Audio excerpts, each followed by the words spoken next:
Well, good morning, class.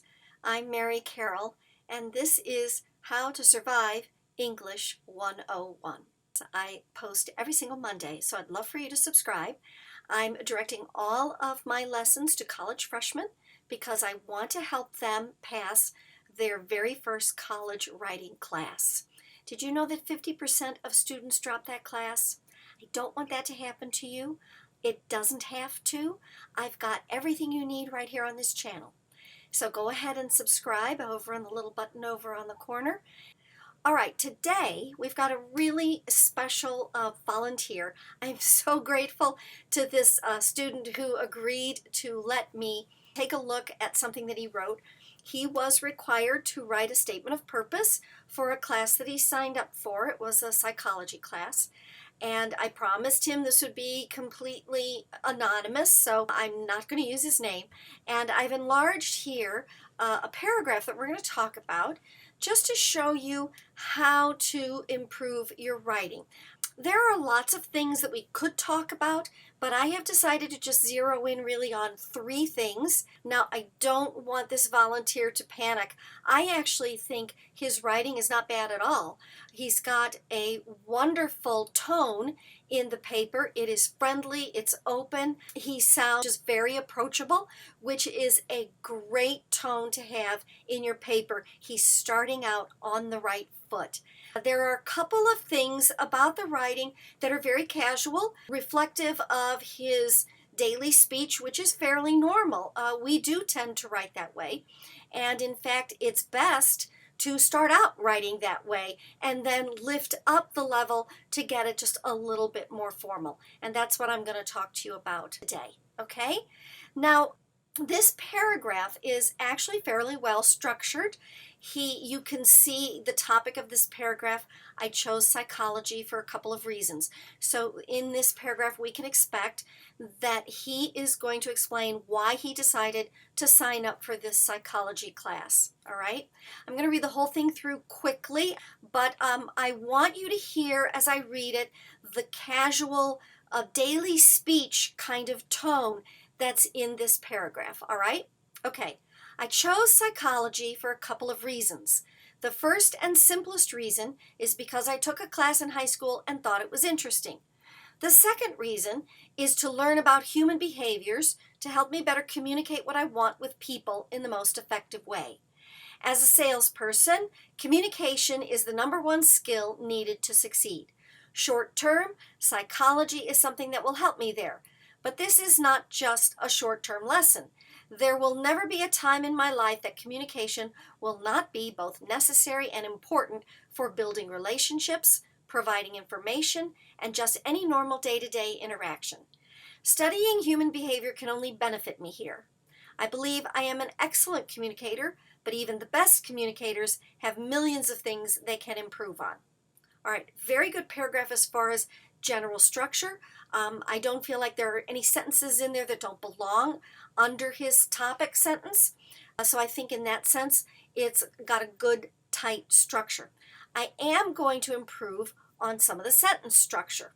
Now, the first thing that I want to talk about is this third sentence right here. The second reason is to learn about human behaviors to help me better communicate what I want with people in the most effective way. There are 2 problems in the sentence. Now, let me back up just a second. I'll bet that as I read that sentence out loud, most of you think, well, I know what it means, so why do we need to fix it? And I believe I know what it means also. However, let me challenge you to raise your expectations a little bit. Let's say that in our spoken communication with friends, we're standing around, we say this sentence and we say, well, they all know what I meant. And there are 3 people standing there. So let's ask each one of those 3 persons what this sentence means. And what you'll find is that you'll get 3 different interpretations. because even though we all feel that we know what it means, everyone heard something slightly different. Now that's normal and it's not a bad thing, but in your written communication, you want to clear up as much of that as you possibly can so that as many people as possible, as many readers as possible, will understand exactly what you mean. You don't want it open for interpretation. You want to make sure everybody understands the same way. All right, so the first way we can improve this sentence is to insert the subject. You'll notice that he's kind of lost the subject of the sentence here. The second reason is to learn about human behaviors. There isn't really a subject here. So the easiest way to fix this, now I want to emphasize something. The way I fix it is not what I would do if I was teaching in the class. I'm going to just put a fix right on the paper. However, when I'm teaching live, I don't ever just rewrite a sentence for a student. I will make the suggestion, I will point out how it can be improved, but I always want the student to fix the sentence on his or her own because it always needs to be the student's language and not mine. However, for this demonstration, I am going to just put some rewrites right on the paper, okay? And yes, there are any number of ways that the sentences could be fixed. So I acknowledge this is just one way to improve the sentences, all right? Okay, so the first thing I want to do is reinsert the subject. The second reason is because I want to learn about human behaviors. Okay, right away we've got the subject back in the sentence. It's a little bit clearer. Now I want you to notice what's happening here. To help me better communicate what I want with people in the most effective way. And that is that we've got an adverb very far away from the verb that it's modifying. It's always better and clearer to keep an adverb close to the verb. Now, let me show you what I mean.